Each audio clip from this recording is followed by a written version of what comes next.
Hello, hello. Welcome, everyone. Welcome for joining us on our last three-part series of Embracing the Healer Within You. We had two fabulous guest speakers, and now here we are with our third guest speaker to share her story about how she embraced the healer within herself. And so, just a quick introduction about us. My name is Rebecca, and my husband. JB Atkins, and we are holistic wellness consultants known as Dual Dragons. If you'd like to contact us, you can reach us at 949-942-1428 or email us at jbr@dualdragons.com. Thank you. And we're going to move on. So, just a quick recap from day one and day two. Recognizing your gifts is a lot of people, we've been saying this, recognize your gifts. And a lot of people question, like, how do I know what's my gift? Well, we don't know. It just happens to pretty much fall upon your lap. And it's like, it always takes experience, a moment, a situation where you're just like, wait, what just happened there? And so when that starts happening more frequently is when you start recognizing that gift within you, like, oh, every time this happens, I'm able to do this. And I've been able to help this person in this situation. And I've been able to jump into action when this happens. And so then you start recognizing what is your gift. And like we said, there's many. There's energy healing work, there's sound therapy, there's crystals, there's massage therapy. And within those, there's so many other branches that branch out from those main ones. So there's a list, there's a huge list, but really it's just recognizing and like what we said, once you start recognizing it, ask yourself, do you find yourself helping others? Do you find peace within nature with yourself? Are you finding yourself sensitive in certain situations or certain places? Do you find yourself knowing what to do in certain situations? And do you experience having symptoms of others? Pay attention if you're hanging out with your friends and then all of a sudden one of your friends is like, oh my God, I have this headache. And you're like, yeah, I started a headache too. Or, oh my God, I'm really nauseous. I'm like, yeah, I just started getting nauseous when you showed up. And it's like those little indications. It's almost like within women when we're all like hang out together and then all of a sudden our cycles come together and then we're all on the same cycle. It's like that, you know, when you experience having symptoms of others, it's like all of a sudden you're just relating with that person more frequently or several people more frequently than usual. And so explore yourself and your intention. And this is something I've been saying, gift yourself time to explore your gift. A lot of people think they don't have time, and you do. You have time just to take it slowly, to explore it. You don't want to just jump into it because when you just jump into it, you can easily drain yourself. You can easily find yourself in a situation where you get closed off. And that's what we don't want you to do that or experience that because it could be traumatic too, when if something just goes really wrong and they'll just close. I've had several close friends of mine that happened to them and they just closed off. They just did not want to go near their gift anymore. But at the same time, when like other guest speakers have said, when they suppressed it or when they ignored it, it just got worse for them until they finally were like, okay, I'm ready to embrace it. So it's not going to go away. It's something you were born with, and it's the minute you tap into it, it's there. So think about what are your intentions presently and in the future with yourself and with others. Take notes when you react naturally and within your gift or when you try to force it to work. I always find myself explaining to people that are coming within this realm, try not to force it, because when you force it, you get in your head, you get in your physical body too much, and then you end up hurting yourself. So that's what I mean. Try not to force it. And so let it come naturally. And here's a quick example. So one time I was off for a job for a business I'm involved with, where it was supposed to be heavy lifting, and my friend's been like for almost a year. We gotta throw some stuff out, and something that was like in a storage place. Supposed to be a 1 day work, generating anywhere about $1,000 or more, and then we'll split it amongst each other. 6 grueling hours later, nearly breaking my foot or ankle, carrying heavy stuff to throw in the trash, I end up coming home with only $60 for 6 painstaking hours and life risking, trying to force my friend to kind of clear the space because he's been asking for so long. And I try to force this. For my wife, that same day, we got a notification, happened during the lockdown, where we got qualified for unemployment.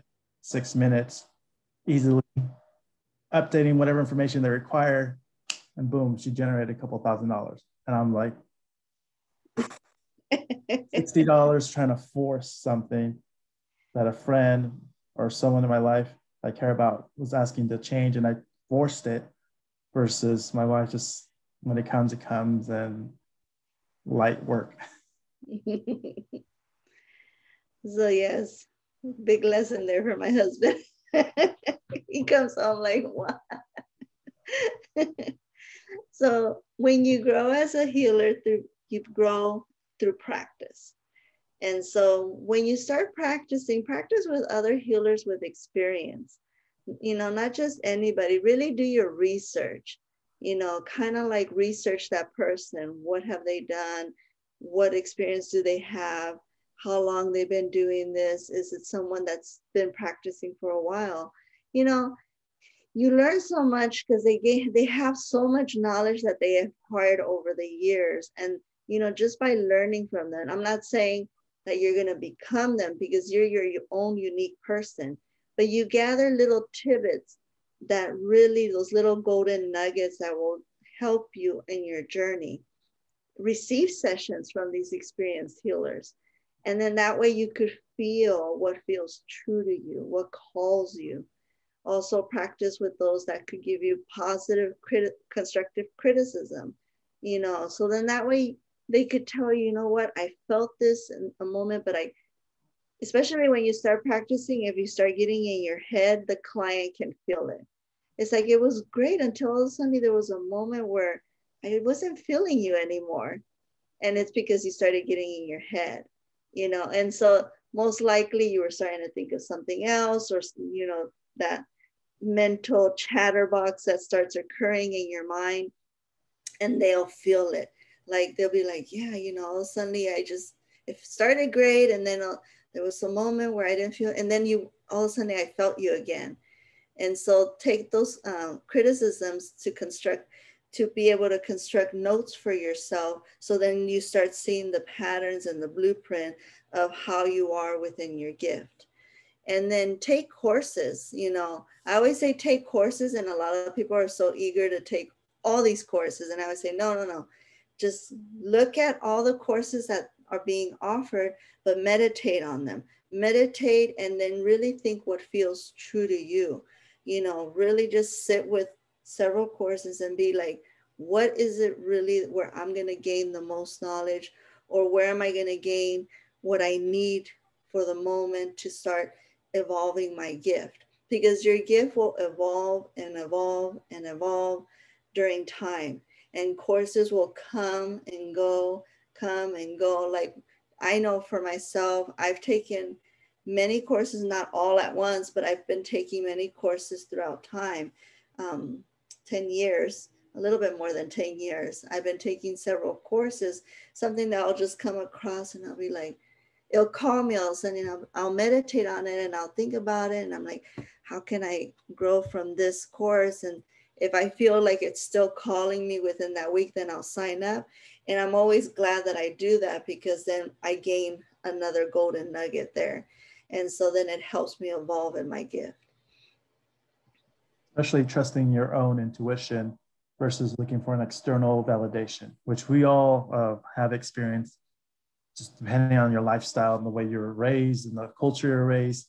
That aspect of seeking external validation has effects, at least for myself, deeply. And it's been a amazing learning curve to go in and trust myself and trust this technique versus this technique, depending what I need for that moment. Yeah, that's a good point, JB. I experienced the same thing when I first started. It's like, no, you should be doing this. No, you should be doing that. No, you should be learning this. And then it comes to a point where you have a lot of self-doubt. It doesn't help. And so with time, I've learned to trust my own intuition. When I feel, you'll recognize it when you feel it in your gut and you feel like this push within yourself, like, oh, I should, look into this, or oh, something's calling me about this course. And so really meditate and just trust your gut feelings, that sixth sense that is within all of us.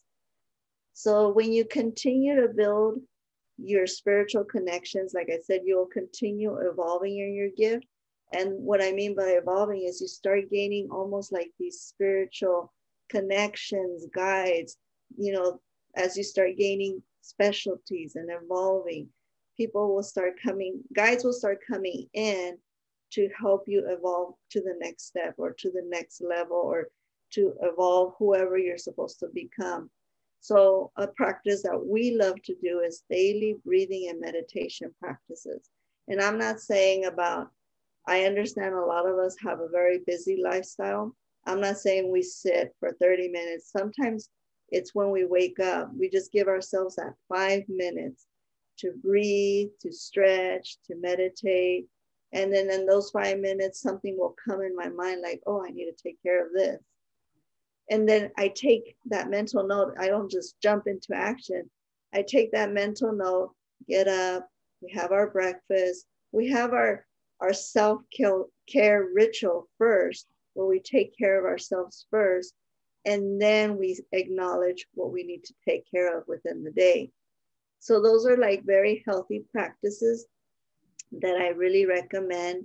Also forming healthy boundaries and practicing interdependence. We don't hear this term frequently. We hear more frequently codependency or independent. And I like interdependence because it puts you in that neutral space to not really codepend on others and to not really be too independent, because interdependent gives you that middle to just really see that broad aspect, where you could, I know with JB, when we work together, I can count on him. I don't depend on him, but I can count on him that we are in sync. And when we're working together, we're in harmony. And I don't need to tell him sometimes what to do. Sometimes he'll just go into that. Or sometimes I'll say, you know what, I need you to assist me in this. Can you assist this part of the body? But I don't have to talk to him in a way where it sounds too codependent or too independent, where I'm telling him what to do. I know what I'm doing. He's not doing what I'm asking him to do. And so it's a way to balance harmony. And so also collaboration, collaborating with other healers, having that network, coming together and just really learning from each other, that collaboration, I have this client that might benefit seeing you also. And so then that way they can evolve, because when we have clients, our sole purpose is to see them evolve too, that facilitate that self-healing, that they continue on this journey and that they explore it within themselves and not become codependent to us. That is not our purpose. We don't want clients also to become codependent on us, because then we're not servicing them the right way. So that's interdependence. That's another way of seeing it. And then our next guest speaker is Vanessa Gibson. I'm so excited. We just recently had her do her reading specialty in our home. And I have to say, it was mind blowing. Because we're healers too. And we've been saging and doing all these rituals and thinking pick the energy here and whatever. But it's sometimes we're trying to shoo them away, or but they won't go away, or they'll just kind of. It's like, well, there's all this activity in our house. What's going on? So she opened that flashlight and we're like, oh, now we get it. She put that light up and we were able to see what was going on within our home. We did a few changes.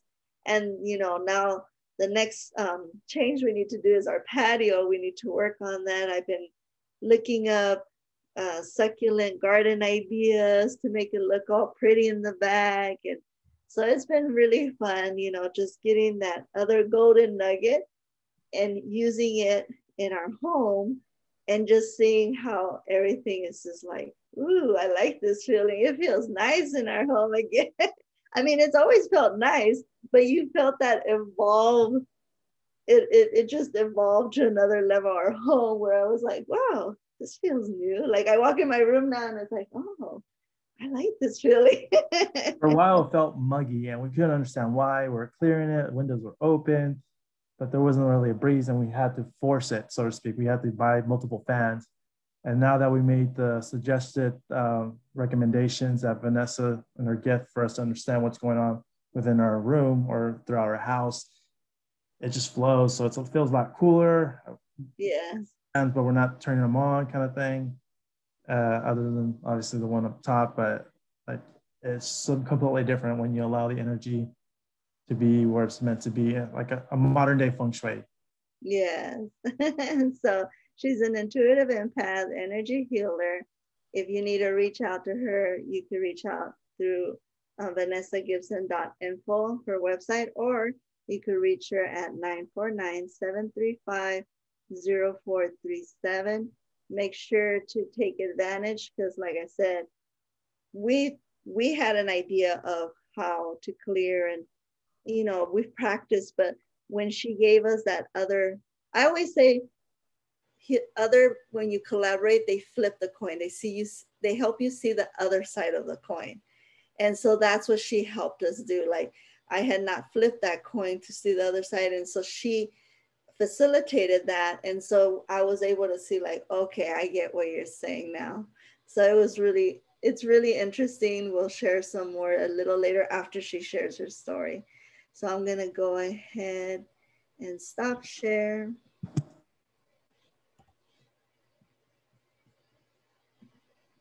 And I'm going to let you speak, Vanessa, and share your story. Just start. I've been having our guest speakers just share their story from when they started, what they started doing, what they started recognizing, and how in time it started evolving, and little crossroads that came across. And then just share your story. You have time just to share. Thank you. Awesome. Well, thank you so much for a beautiful introduction. And I'm just so pleased to be here with you guys and to be a part of this awesome video series, Embracing the Healer Within, something very dear to my heart, the healing arts. So yeah, I'd like to just reiterate, my name's Vanessa and I'm an intuitive empath and energy healer. And my story began, I think, probably lifetimes ago, to be honest. I feel like I was that athlete who came into the world just naturally good at my gift. So like a basketball player comes in and they just naturally are pulled. They have pulls towards the sport of basketball and athleticism. They are focused on and pulled to learn more about it and discover it. And that is when I look back and reflect on my story and how I found my gifts, it was similar to that. I've always been drawn to and very sensitive to energy. Since a young girl, I had very vivid dreams, like I call them trilogies. So one way life and healing gifts can come through is through dreams, our subconscious. So that was something that was showing up very early for me. I'd have dreams that would just be these stories that I'd fall asleep and the next day I'd start right where I left off and I'd keep going.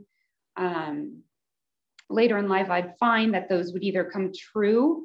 They're actually kind of like dreams of the future, and or they were just full of information and new perspectives. So it very much, my dreams helped shape how I saw the world, how I perceived things, things I just already knew came through dreams as a young child. As I grew, you know, that was, I mean, I remember dreams from probably even at 3 years old. So those were with me for a while. Then it grew into just being a very sensitive child. So I grew up in a family of 4 kids, and I was the third child. So of course, in the like alignment of kids, I'm the kid who really wants the attention. So whoever it is, I'm like, just can someone look at me and give me attention? And I want to make the people-pleasing, happy world. Make sure everyone in my environment is feeling good and happy and balanced. And so it started recognizing that I had the capacity to sense, like the empath showed up at those stages. As a young child, probably around 6, when I was very, very aware of the thoughts, feelings, and emotions in my environment, and wanting to do the people pleasing, trying to adjust and recognizing I could adjust my energy to affect the other people. So I received that lesson early, that, wow, if I can be a chameleon, if I can be a certain way, I get a certain reaction. Oh, wow. So it became this kind of, I guess we could dance along the line of like, they could kind of put it in like a codependent, but it was really a capacity to be able to create effects into the environment. So if I knew that I could watch and learn, okay, be like this, don't be like that, be these energies, I would get a certain response. So it was early lessons in manifestation and creation. At around that age, 6 to 9, is when I started playing this game with myself, where I would drive by, like when I always looked out of the window when we were driving in cars. And we went on a lot of road trips down to Mexico, to my grandfather's ranch, down to San Diego, and we lived in LA, Pasadena area growing up. And I would just stare out the window and just always intrigued with just life. And I started playing this game where, for me, it was a game. I'd look at a house, for instance, drive down the road and there's a house or a building, and I'd immediately go, okay, so what's the story? And this story would pop up in my mind. Okay, there's a young boy. He has a red dog. He doesn't have hair. His mom is really, really thin and not feeling well. She's always laying down in bed. And so these stories would pop up right into my mind as we're just driving down the street. And so I began to have very clear stories about the houses around where I lived, because I was driving by them all the time. Come to find out, my dad was a plumber, so he was very much in these homes actually doing work. And so when I would explain to him, oh, he'd tell me what house he had worked at. And I said, oh, I know that house, the one with the kid and the red dog and the mom, she's really skinny. She's always laying down like she doesn't feel well. And he'd be like, wait, oh, do you know them? And I was like, no, I just drive by. And that's like, and what ends up, that was actually the situation. The boy had a mother with cancer, and they had a red dog. And so he was always, trying to connect with his parents, because he kind of was left without much parenting. And he was probably 6 at the time. So his animal was very much his companion, his nurturer. The parents were focused on her health and getting her well. So when I thought this was a game that I was just playing for fun, but it come to find out there's, this was my beginnings into like reading homes, reading the land. I've been doing it naturally. I just thought it was a game when stories or just information shows up. Ideas, they just kind of show up in your mind. And I had no point of view around it. So that was a big thing that helped me. There was no, shoulds, or it had to be any way. I just was open to, oh, well, let's see what's at this building or this road or this house, right? And I just let it come in. And I didn't care if it was wrong or right, if it actually meant anything. I just exercised. It was like going out and doing your your sit-ups and push-ups and your physical workout. And so as a young child, I've been literally exercising, working this athletic skill, this muscle of intuition. So I feel like I came in with a natural ability for reading energy, being aware of my environments and how to shift energy, how to translate the language of energy. And I've just found infinite ways to exercise this. Going forward, I as an empath, as someone who's extremely sensitive, I was taking on. The one thing I didn't have was any kind of tools. I didn't have ways to, I could exercise it, but I didn't have ways to turn it off. I didn't have ways to put a filter if I didn't want to receive, or I didn't want to have deep dreams, or I didn't want to have to read and know all this information constantly coming at me. After a while, it got really, literally overwhelming. In my teens, I was really athletic in surfing and swimming, and I was going towards a career as a professional surfer and a lifestyle model. And meanwhile, I'm like, my gifts are growing and growing and growing because I'm consistently exercising them, but I have no tools, no framework. I got completely overwhelmed, went into this really deep depression, I created myself a nice eating disorder with anorexia. Socially, I was just like, I couldn't function because I was so overwhelmed with other people's thoughts, feelings, and emotions, and I didn't have tools to clear and help myself. So that was actually the entering into my healing journey, into recognizing that these are gifts, not that I was just weird and making myself wrong for the way I felt, for the fact I couldn't just move through life like everyone else. You know, all of these things were made a wrongness in my perspective. They were just fun for me, but they really didn't help me in life, right? They made it a challenge. I just am not good enough. I can't figure my way through things.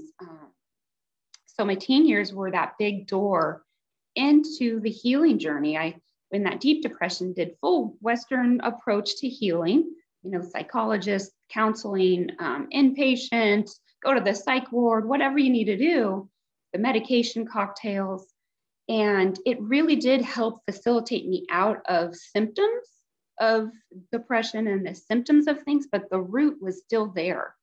The root was untapped. It was unlooked out. No one acknowledged that it's not a problem, that I have gifts that are not being expressed. Like Rebecca had mentioned earlier in the call about other healers and herself mentioning that the gifts, they show up, and when they do, they're not going to go away. It's not something you just pack away and put aside. It's going to find a way to express to you. These are things that are very much part of our divine plan, our divine purpose here, our gifts to share with the world. So the roots were really my gift. It wasn't problems. They were life trying to create through me. It was trying to open the vessel up and clear me out so it could like do its work through me. So I had to keep my journey, even though I felt like I looked right. I met all the doctors, you know, what their expectations were. I was that perfect healing little eating disorder girl. I did everything I needed to do, but I was not well. I wasn't connected inside. The root of the issue was still there. So it opened me up to having to continue my journey and looking elsewhere outside of the basic Western medical mythology. So I was in my early 20s. You know, normally people are getting their careers, they're working and just being super successful in life. And I was like, well, I'm surfing and need to find a way to make money. So funny enough, this is great, but I wanted to be a plumber. So I asked my dad, I said, I really love this idea of self-employment, of an entrepreneurship. I love your schedule. You get up in the morning, you drop me off at the beach, you know, you go to the coffee shop and you talk about the world's problems with your buddies. You go out and you fix some houses, you know, they have problems, things aren't flowing, they've got backups. You show up, you know, do your thing. And then all of a sudden everyone's happy, you're flowing and you move on. And I said, I love that whole thing. I think I'd be a great plumber. And he just looked at me and was like, no, no, you can go find another trade. And I was like, oh, just imagine the marketing. Like, I mean, it could be great. And no, not going to take over the family business and plumbing. So I went forward and thought about those aspects of plumbing that I really thought I would enjoy. And I thought, what other kinds of trades or opportunities out there could satisfy it, or I could build something around like that. And so that's when I stumbled upon a massage school and decided to sign up for massage because I love working with my hands. I used to do ceramics in high school and early college. And I just love working with my hands. I thought, oh, this is great. Massage, like they call you, they're like not flowing. They got all these knots and backups, and then you just like can clear them out, and then they leave and everything's flowing, everyone's happy. I was like, this works, this could be fantastic, right? Oh, wow, I had no idea what was going to happen when I entered that class for massage. I was in that first 500 hours of learning the whole basics of massage, and we get on the tables and it's my turn, right? It's my turn. I finally get to touch a body and just make the flow happen and clear all their plumbing issues. Well, I put my hands on this person's body and it was like, oh, whoa, what's this? Like, oh my God, there's like, so wow, like, did you see the fibers? Like your fibers are like knotted and there's like these white strains and these red strains. And then as I'm watching things go, like the blood's going really well, but like there's this white bubbles that are like around the heart, like in these the little valves, like if you went in there, there's all these little white dots on there. Oh, how crazy. Well, let's see. Let me hold on. I want to look. And so I'd hold my hands where I was talking about. And all of a sudden they're like, whoa, what's happening? What's happening? I said, oh, well, they're just dissolving. Like I can see them just, they're just kind of dripping away and moving. And he's like, oh my God, like what's happening? I was like, I don't know, but maybe you should go talk to a doctor because I don't know what all this is, but you got like white dots in your heart, So, sure enough, the guy that was in the class goes and comes back and goes, oh my God, I can't even believe it. Like I went to the doctor and told him like I wanted to be checked out, my heart checked out. I had like some massive cholesterol issues. I had massive stuff going on. They were like, if you didn't come in the next couple of weeks, this could have been really, really detrimental to your health, and I'm going, huh? What? Oh, wow. Well, yay. I'm glad you did that, but it freaked me out. And it didn't stop. It kept coming. And then it began like touch on the body. Well, all of a sudden now grandpa's coming through and the mediumship just opened up. So you're getting these messages from this, just knowing this voice in my head, and then I start seeing these people in my mind's eye, like saying, well, who's the guy that liked to golf, but he's definitely a left-handed golfer because he was making sure that I look at his right arm, his back. And they'd be like, oh my God, my grandpa, like, what are you talking about? What do you mean? And so meanwhile, I'm freaking out, trying to give a massage, but there's so much information coming through. Gifts are opening up like crazy. And I find myself in a space, I don't have the tools. I'm scared. It's overwhelming. I'm able to feel everything, but I don't know what's mine, what's theirs. So it sprung me into, again, another journey of trying to, I've been doing this work now 20 years. I had to get tools. I wanted to find out what this was. How can I use it? Why is it happening? And so I just went on this big self-discovery, and it was fascinating. I mean, I just started getting certificate programs, anything alternative health, anything I could get my mind on, like learn to read cards, listen to this podcast, read a book. I just sucked it in because I knew that there was something there, but how, I'm not this isn't really a good thing. I'm not sure. And if it is, then I really need some help. And it got me connected with doing lots of deep self work, knowing myself, and then discovering the tools and techniques to use this as a gift and not a hindrance, not a, problem. So as I was learning massage, started building a clientele afterwards, knowing that this was helpful. I'd have consistent responses from people I'd just even trade with or practice on, that their body was receiving so many benefits, that the wise counsel that came through during the session was so effective, really helped them make their life changes or transformations in the areas they were working on. So I knew I wanted to be of service with these gifts. I wanted to know more about it. I was fascinated. And so I just went on the journey of still always being open to learning, being open to finding out how else can I use it? How else is this beneficial? Just like you people are showing up to the call, like I honor you, because this is the important part, is you just have to keep showing up. Like if there's something that pulls you to it, or you have an interest and the time aligns and the door opens, well, walk through it. Don't worry about what's inside the room, just get in the room and then let's see what shows up, right? And that's kind of what my journey's been, is just having a consistent reminder to just show up. When I got in stuck, or I got too much in my head, it's just show up. The whole job is just show up and then let it all go. Just put it down. Any of your thoughts, just show up and see what's there. And life will reveal that next step for you. So I honor you for showing up to the call. And I do hope that you are going to receive through this what would be a massive contribution in discovering, connecting, and finding ways to use your unique gifts. Because your unique gifts, they are unique. They're unique to you. They have a special place in this world. You wouldn't have been given them if they didn't have a use, right?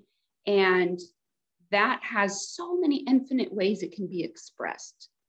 Like I think of myself as like a many ways, but one way is, like I said, channel of energy. And really I'm just a vessel that energy, the life-giving energy, life force, is able to come through the vessel and do its creation. So I wouldn't have been given dreams that I have, or visions that I have, desires, and the things that I really enjoy, the joys in my life, if they were useless or something I should like ignore, and I should focus on like things I didn't like because they either made me money or they made people happy. No, like life gave you a full path, a full book, basically. It's just not written in writing. It's not something that, your college professor is going to hand over and say, now your diploma, here's your path of life, and it's going to be amazing. And you're going to be the best. And there's nothing else, you're done. Like, it's not like that. It's every moment being in communion with keeping yourself clear, being present, and then just following the energy that comes through, because it's creating through you and with you. And there's a bigger benevolent picture of how that is a contribution to everyone else involved. So I just encourage you to keep following these little nudges, listening to that intuition, paying attention to things you truly, truly bring you joy, that bring you gratitude, the little things as a kid that you love to do, the dreams you had, finding that little playful person inside that we've all, myself, we just stuff in the back and figure like, oh, we'll deal with her later, or try and conform her to fit. It's not going to go away. Life's going to give you some challenges. Like hence, I had this deep depression. I had this, eating disorder, things I thought were so, it's just, they were so horrible or wrong. And those were the best parts of my life. Those things were my pivot points. Those were when life could really finally crack me and get in and light me up. It's like, without that, God knows where I'd be or who I'd be. I don't think it'd be fun, and I probably wouldn't like her. But life brings us these challenges so that it can crack us open a little bit and plug in and begin to shine through us. So definitely stick with the journey and keep focused on those little nudges. And then little exercise you can do, anything with intuition is gonna help exercise that trust muscle, exercise the expansion of those gifts, the clarity of those gifts showing up and becoming more clear to you, and then opening and revealing those opportunities of ways that life wants to use those little gifts to work with others or for yourself, how it can benefit you in your life, living a more intuitive, a more truthful based life to yourself, and how that's such a huge contribution for yourself and everyone around you. Yeah. Thank you so much for sharing. We do have a few questions to kind of get the ball rolling, and we'll open up questions to our wonderful guests that are present. Because you kind of share like full on the healing aspect. And obviously there's the real reality of, you know, you have to do some job to earn money to live. So you mentioned before in previous conversation, you got into real estate.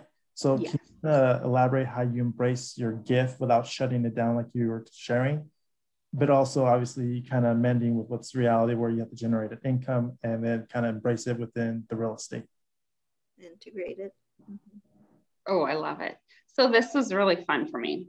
So as a kid, you know, was able to read property, read houses, read energy.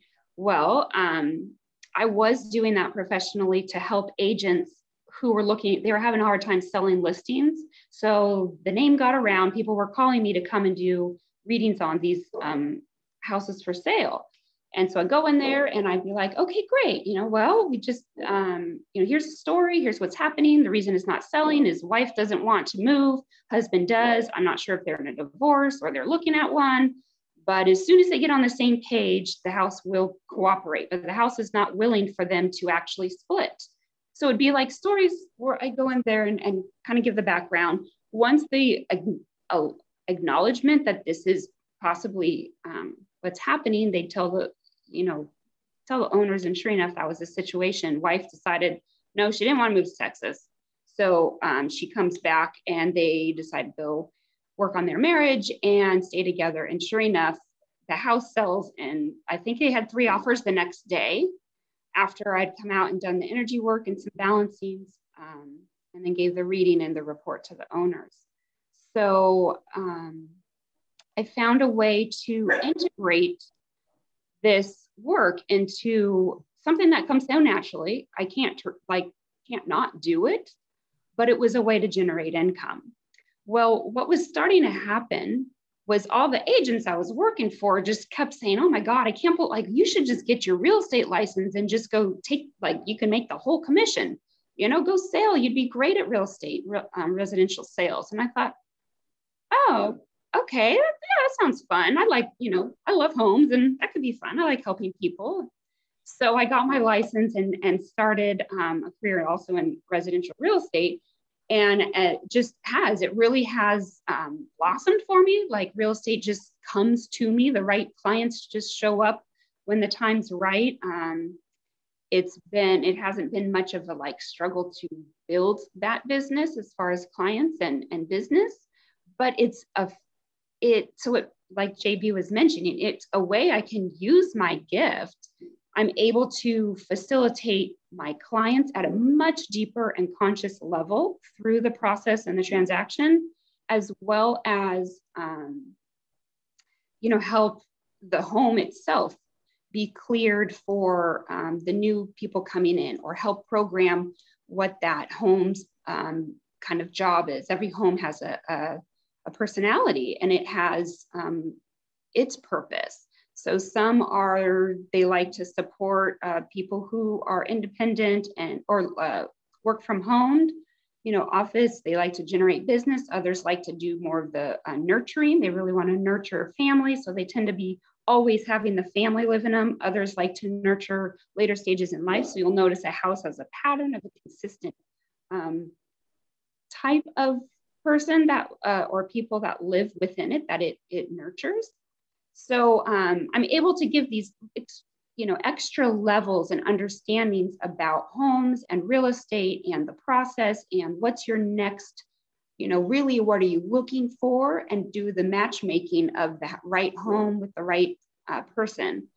And it's a fun way to integrate things that would maybe be woo-woo. I mean, I've definitely been in the world of energy and alternative holistic care and healing arts, and it's not necessarily been like the most receptive in society. But this way it's like, okay, we're going to do something very logical and real, like functional, and we'll do real estate, but we can throw our gifts into these different aspects of life, whether it's real estate or I work with animals, so whether it's helping animals heal or have better performances. So horses that are racing, they need to balance their relationship with their rider.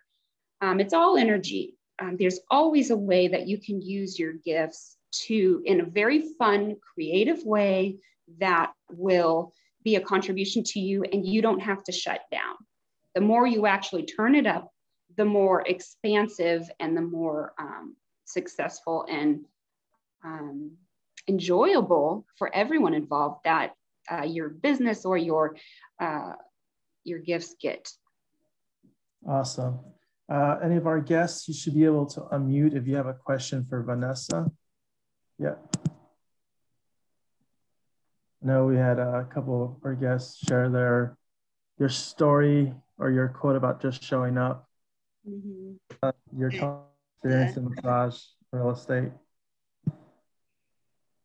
I know. If there's no questions, I'd like to share a little bit more of the house reading you did with us. Vera, space. Okay, go for it. Oh yeah. Thank you so much for sharing. Yeah, I have a lot of compassion for your story. It's, just so I'm in a space where like I have all this support and these people around me, and it still feels like I don't sometimes, like it's just weird. It must, to that not the whole world like is on the same page, so I really feel for that. I was wondering if you could just talk more, like you mentioned, like it seems like it came really easy to you. So, but when you talked about like practicing with your intuition, like how would you suggest practicing with it? Okay. I look at it as games. I play these games with myself all day, every day. I think one reason I have that perspective is because I get so bored really easily. Like I just get bored and I don't like being bored. So I create these little games. They happen to be wonderful ways to exercise your intuition. So this could be one game that you play every day is you have to choose clothes, right? You have to dress yourself at some point. Usually we do. Sometimes we don't. I'll be honest. Sometimes I don't change out of my pajamas, but usually at some point in the day, you're making some outfit change. So this is a wonderful time to exercise your intuition. That doesn't really require anything outside of your normal process. It's just a new way to internally look at and experience this process. So wearing, like when you get up in the morning, let's say you're, okay, I gotta get some clothes on. Instead of just trying to figure out like what you're dressing for, let's say you have a meeting, so you're like, oh, I'm gonna wear, I obviously have to get like nice clothes on, or whatever that thought is right away that there obviously is something. That's where you can play and go, well, hold on a second. What would I like to wear? Let's just say I don't have anything specific. What does my body want to wear? What would be fun for me to wear?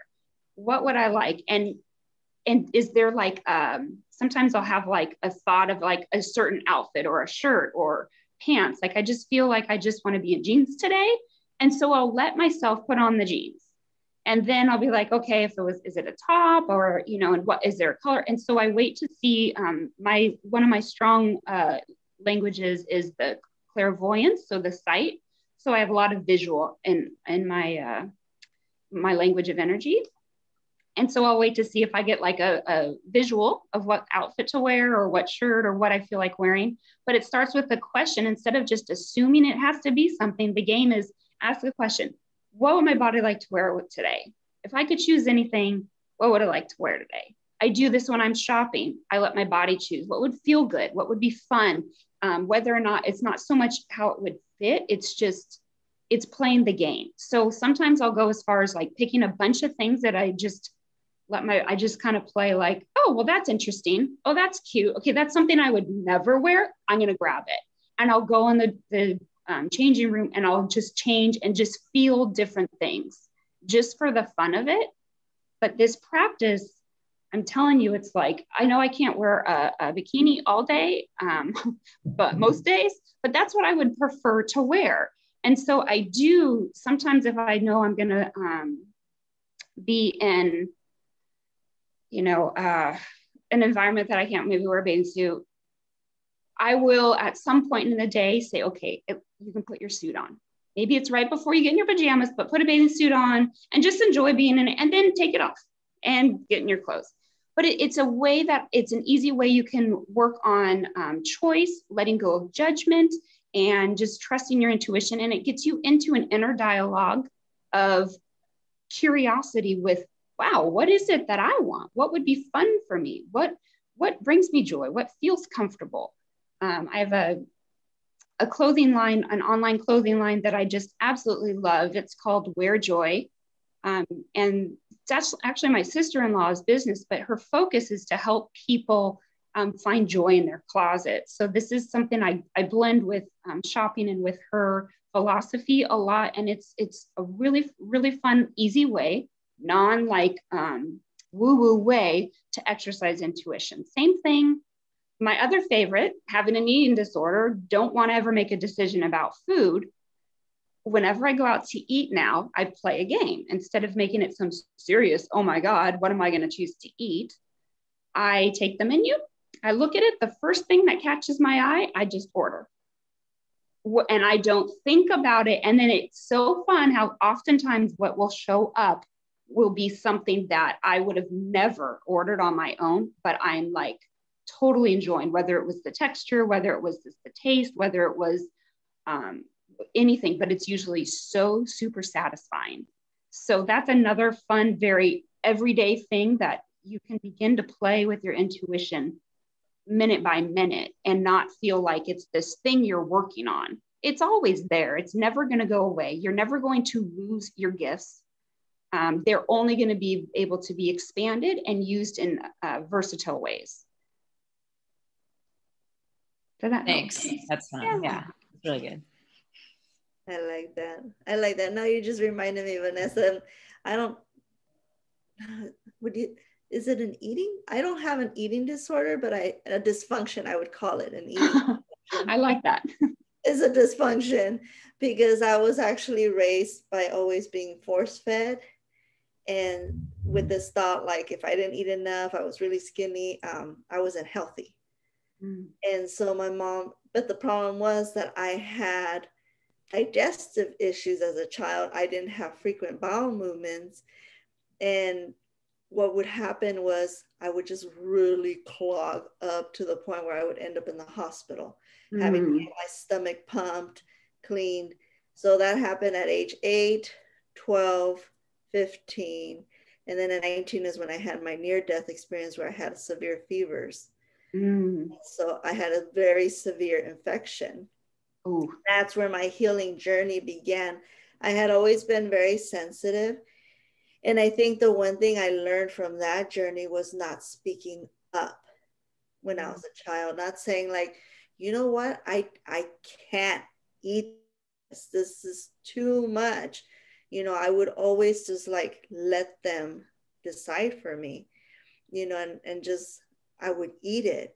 But it's like, my sister could vouch for this. It's like, we would be walking to school and, my mom would force us this huge breakfast. And on the way there, I wouldn't force it. It was just like a volcano. I would just erupt. I would vomit in someone's yard because it was too much. Like, I'm coming out. Yeah, exactly, pretty much. But because of that, with time, I started gaining a lot of weight because what happened was I got disgusted easily. So if there's a lot of food in front of me, I get disgusted, I get nauseous. So what ended up happening is I gained a lot of weight. And in that process, the, physical therapists and the physical trainers, they kept telling me, you're not eating enough. But then I kept explaining to them, it's really hard for me to eat. And JB, when we go to restaurants, we order only one dish. And what he does, he puts it in front of him. And then he's just giving me pieces of it. So then that way I can enjoy this little piece, this portion that looks satisfying for me. And then I'll sit there and then like you said, I'll ask intuitionally, like, will my body enjoy a little bit more? Can I enjoy a little bit more? Does it feel right? And then I'll tell them, like, what, give me a little bit more. And then, oh, give me a little bit more. And then I'm able to start enjoying food now, where I did a program where they taught me how to eat some very small portions every 2 hours. And so then that's when finally I started making a breakthrough of being able to enjoy food and not get disgusted. And at least, like every 2 hours, remind myself, like, ooh, drink some water, or, nibble on this or nibble on that. So, but do you, what I was going to ask with that, do you see yourself changing? Like, I know I did that change for my daughter, where I just let her tell me when she's hungry. I never set her down to eat. Like, did you see that transitioning from what your experience to your children changes? Like from how I grew up as far as around food. Anything like depression and what you went through? Yeah, I mean, I think, yeah, I don't, if my kids don't finish their food, they didn't finish their food. It's not really a conversation. It's just, I guess you were done. We don't tell them, like, you have to finish, or we encourage them to try different things and say, take a bite. You don't like it, don't eat it. But food is a interesting one, because it's something we rely on as your human bodies need, right? But I find it's a really awesome way to build our intuition, because everything with our bodies and with our food do come down to something you mentioned. What we're told to do and what you weren't speaking up. Our food. Oh. I wonder if her device may have died. Oh, okay. Want to kind of share your story, see if she comes back to answer any more questions? My story? Are you talking to me? Yes, our story. Oh, so yeah, hopefully she'll come back. And so yeah, what she did, I just wanted to like change it up. So for me, what I noticed, like I said, I changed that aspect with Luna where I don't sit her down. And another thing I also did, what she said really that impacted me, was that when we're discovering our gifts, we tend to spiral downwards sometimes because it becomes overwhelming. We don't have the tools.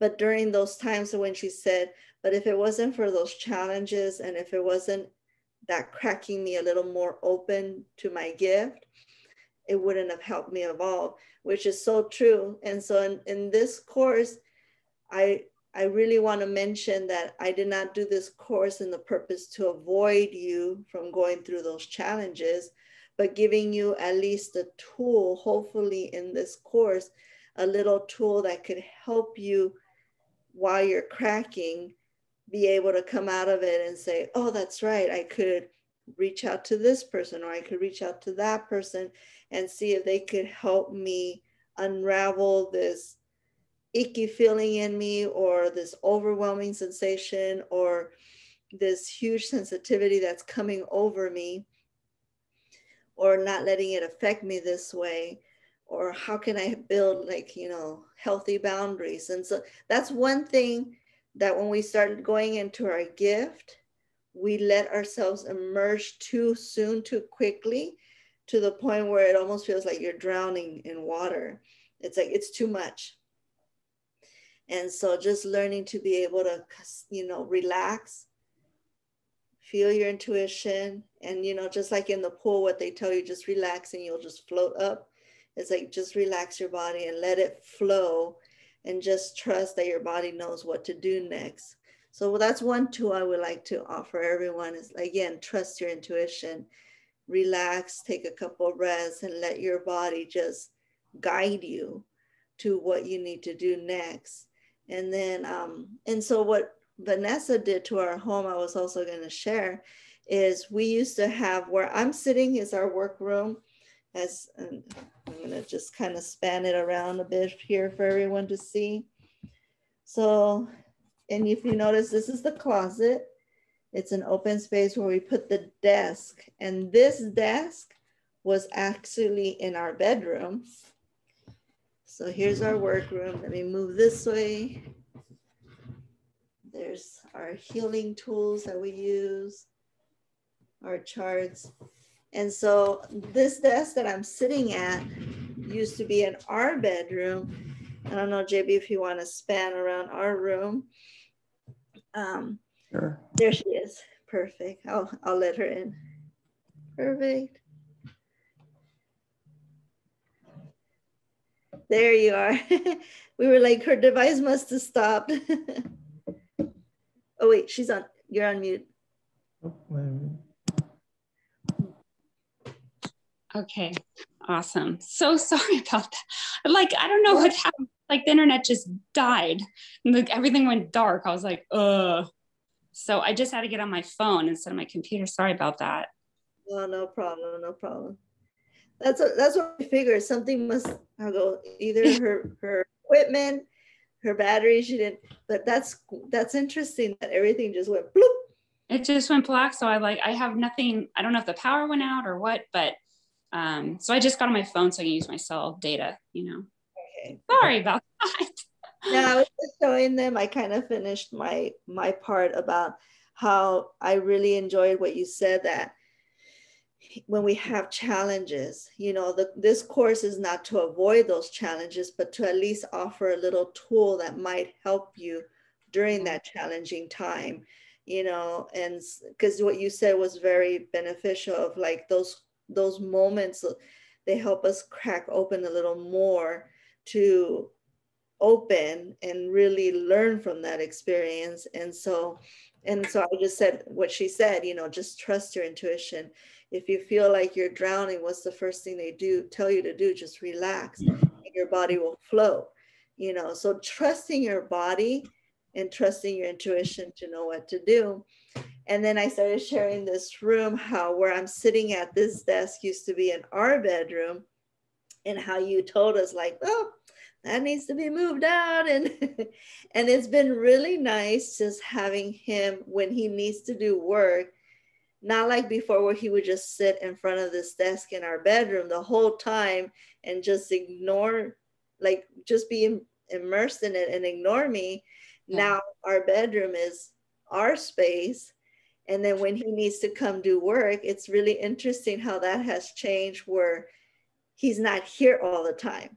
He'll come here when he needs to, which I love, because I'm like, yay. Oh, that is so great. I'm so happy that you guys were, you know, even just a lot of people are willing to, you know, receive the information, but to take that extra step, I really acknowledge and commend you guys on taking the steps to create the changes. You know what could create change, but taking that step and actually following through and doing it, you get to receive the benefits of it. And I'm so happy for you guys. That's awesome. Good job. Just to respect people's time, and before we wrap it up, Patty, or would you have a question? Hi, yes. So I didn't realize the time. I didn't know how much time you have left. But Vanessa, I just want to say thank you so much for presenting yourself today, and also just your process. And I was sitting here, scissors are my go-to, and magazines and books, and I've got all this stuff around me. So journal collage was a way that helped me tap into my intuition as a little girl. And when you were describing the massage and how it just evolved for you, and how, wait a minute, wait, and then all these people are coming through, and usually when I work on the person's left arm is when all these guides want to show up, and it's usually someone who's crossed over and they want to resolve the situation. And it's just mind-blowing, beautiful work. And it was so cool to hear someone else go through that process like you did. And then to step into real estate. And I did that for a year in Sedona, something my brother had invited me back to Arizona to get to know me, you know, because we had been so many years that I lived in California. And I said, well, I'm not just going to go there, you know, I got to do something. I said, but on the last thing on my my youth list, I called it, of what I was going to accomplish in my life was real estate. I had purchased my first property when I was 19 years old. And the woman was, I think she was in her 50s. Mm-hmm. And I know Vanessa, poor thing, got dropped out again. But this real estate agent was in her 50s. And I said, I'm going to be a real estate agent in my 50s. And so I put it on my list. And here I hit my 50s. And I said, I'm definitely going to be a real estate agent. Sorry, Vanessa, I know you dropped out again. No problem. So I was just talking about how I had purchased my first property when I was 19 from a woman who was in her 50s. And I said, I'm going to be a real estate agent when I turn 50. Well, I put it on my list, and it happened when my brother invited me back. And so I said, oh, where am I going to do it? I'm not going to do it in Phoenix, but I went to Sedona. And I was already in my work, intuitive work, and I had been doing it for many years before I got there. But these homes were calling me. And I was talking with some real estate agents who had been, one of them had been there for like 10 months, another one almost 2 years, not a sale, not a purchase, nothing. And they said, oh, Patty, this is a really hard business and you're not going to, you know, I said, heck with that. Within a month, I mean, brand new real estate agent. I didn't know anything, which was probably to my benefit, but it turns out I had my first call. And then, so I listed a property, then I had a sale, then I had, you know, I mean, one after the other. And it's so interesting how property does call you. It's not so much it is the people that are in it, but they also have a voice. And anyway, so it was kind of exciting. I'm sitting here relaxing, resting, rejuvenating from the second Moderna vaccine yesterday. I slept all day and night, and I woke up at 8 o'clock this morning, just life is good. And I'm sitting outside in my workspace. Get the work out of your bedroom. I'm so glad JB and Rebecca, you guys did that. What the hell? You don't have to keep a desk in your office. I mean, put it in the office, not in the bedroom. And if you have to put it in the kitchen, put it in the kitchen, but not even there, because that's where nutrition is, right? So anyway, I was so happy to hear about that also. And there's so many other things. And I usually just sit back and listen and watch as things evolve on these calls. And I've known Rebecca and JB for a few years now, and there's always some incredible insight and incredible valuable benefits and nuggets that I take away. And every day is a new day. And I wake up and I say, what am I going to learn today? And who am I going to learn from? And Vanessa, I just loved your story, and congratulations for following through with your process and how you started as a kid. And I just remember, anyway, I could go on, and I'm going to stop. And thank you so much. And thank you, Rebecca and JB, as usual. This is awesome. Oh, thank you so much, Patty. Oh my gosh. I'm not kidding you. I cut this out yesterday, and you showed up today. Yeah. You. Who would have known? Oh, I love it. This is so fun. Thank you. That was beautiful. Absolutely. You're awesome. Thank you. Yeah. So I was just sharing with them the bed, like this workroom, and then I was gonna have JB just show the bedroom, the changes we made. We put the bed against that wall. It used to be against the window. No. Oh, good job. But I mean, just doing those changes, it opened up that bedroom so nicely. It cleared it up. It decluttered it even more. Like all his paintball stuff was in the closet. It's all in the garage now. and yesterday he was doing a video and I just became so silly, and I'm like, I'm not sure if he's posted it yet. I'm like, you have to post that video because he does these videos, like he has these paintball masks in the closet still because he's cleaning them and stuff. And so he's all like, yes, and this one has a strap, and I happen to say, who are you planning to strap down? But it didn't come out clear. But the last video, he's like, well, here's this single one. I'm like, you're not single. In the background, I'm just like chiming in, and I'm like laughing in the bedroom. It sounds like it brought all the playfulness back, which is exactly so cool. Vanessa, good job. And Julian, do you have a question before our guest speaker has to go?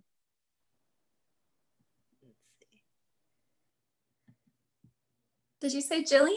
Yes, you're asking. And hi. I know Jillian. That's my bestie right there. Yes. Hi. Sorry, my volume's kind of low. Can you hear me? Yes. Yeah. Oh, awesome. That's my best friend right there. Vanessa, I'm so proud of you for being so authentic and amazing. I'll show you a cute picture of us. Oh, oh, thank you so much for your support and being on the call. Oh my gosh. Oh my gosh, of course. I can hear you perfectly. The whole time until now, it's a little bit quiet. Oh, awesome. Thank you. Yay. Yeah, that was amazing. You are just incredible. I'm so proud of you. Thank you. Sweetheart. Beautiful inside and out. I love our cheerleaders. Aww. Our little posses. It's like, yay, I'm loved. I guess if I had one question though for Vanessa, which I was thinking about during the Zoom, it would be, what is your favorite way to use your gifts? My favorite way to use my gifts? Oh my. I think just the opportunity to use it is my favorite. So I like to, my favorite way though, I just like reading energy and translating it, whatever that is. Like, I just love to read energy, and just like the curiosity of that process of like, oh, what's next? So, That's awesome. Yeah. And I like that it helps people, you know, whether it's through health stuff or relationships or through real estate and houses or animals. I like the diversity that I can use it and the creativity. And yeah, and I like the flexibility with it. I can go anywhere and it's always with me. Yeah, I just feel like since I've known you, over 10 years now, you've just always been that wonderful, warm, genuine person. And what I've seen is you just always like to use your energy to help people or animals. And you will always put other people first. So I'm honored to have you as my best friend. Oh, love you. The world's lucky to have you. And thanks for letting me hop on, everybody. Thank you for hopping on. Of course. I actually have one final question. Vanessa, I've been asking all the guest speaker, maybe so you can share your perception.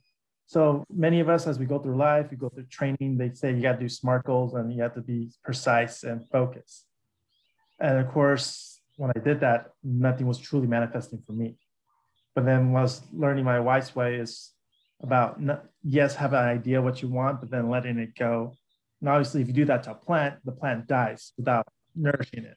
Would you share your perception of embracing your gifts without not so much giving it too much energy, will it drain you, versus not giving it enough energy and just kind of be open to all possibilities and still flourish and grow and evolve? Yes. So my perspective is finding little ways that, like for instance, the using the menu, or when you're shopping or putting on clothes, or anything where I'm using choice. I have to make a choice about something. The very little things. That's where I like to play with it. It keeps it nourishment. It keeps me connected spiritually. It keeps me connected to my intuition. It's exercising my intuition and my process. So that's kind of my perspective. What I really like is I want to find a way that keeps it easy. So if I do little teeny bite size throughout the day, instead of having to set aside an hour to focus on this and then try and not use it in the rest of my life, I like to integrate into little pieces and little things to use intuition. So checking in with myself consistently, like, okay, what is it that I'm noticing? What's showing up for me? Is this mine? Is this someone else's? How can I be a service here? So I go through all kinds of different questions just in my mind in all the different situations through the day to help integrate intuition into my everyday life. And then I love that it also has a possibility of being a service to others and, you know, helping, whether it's through healing or channeling, communication, counsel. I love that there's so many diverse opportunities for this to show through. So I think not letting it overwhelm you by, it's not something it's not a to-do list thing.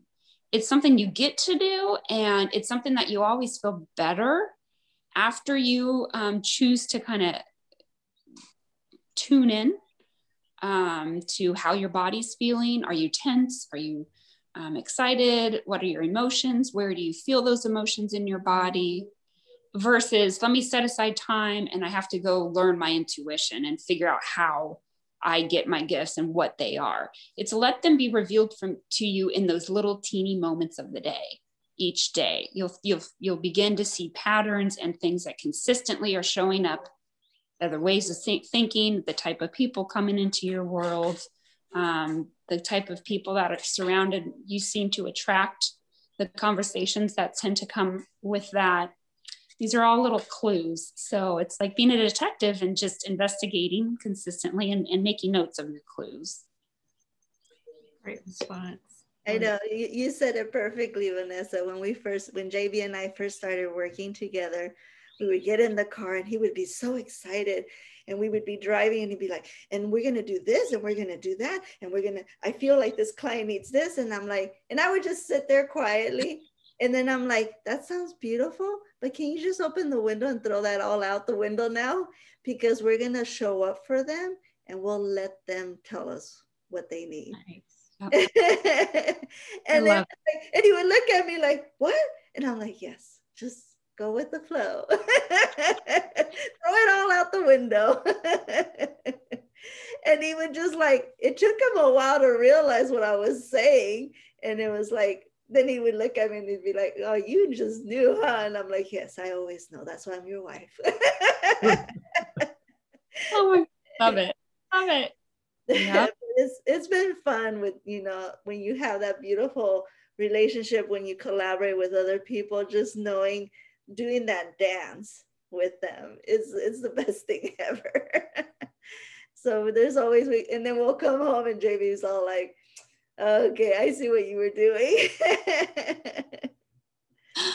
Oh, it's the best. Yeah. Life always will reveal the next step, and it's a flow. There is a flow. And if we can get into that deep ground current, that deep movement of life energy is not, it's the opposite of judgment.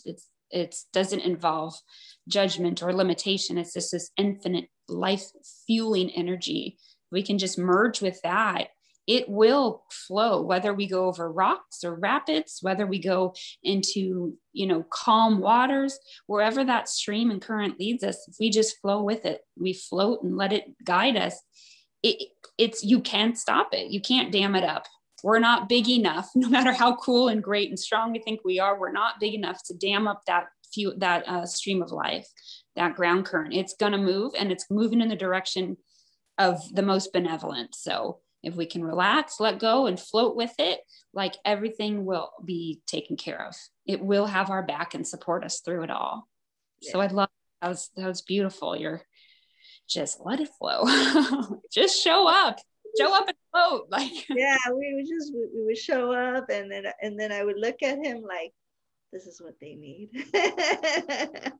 And then he would be like, oh, okay. Like he would realize, because I always tell him you can't really plan sessions because it's all about the client. It's not about us, but he would be so excited with the little tidbits that the client would just, describe, like, oh, I'm feeling pain here and this. So he would like to set up this plan. And I'm like, well, that sounds really beautiful, but let's just, throw that out there. And just show up and let the body tell us what it really needs, because again, like you said, the client will say one thing, but when you start working on the body, there's a whole different, deeper story within there that you need to kind of crack open and be like, oh, what's this about?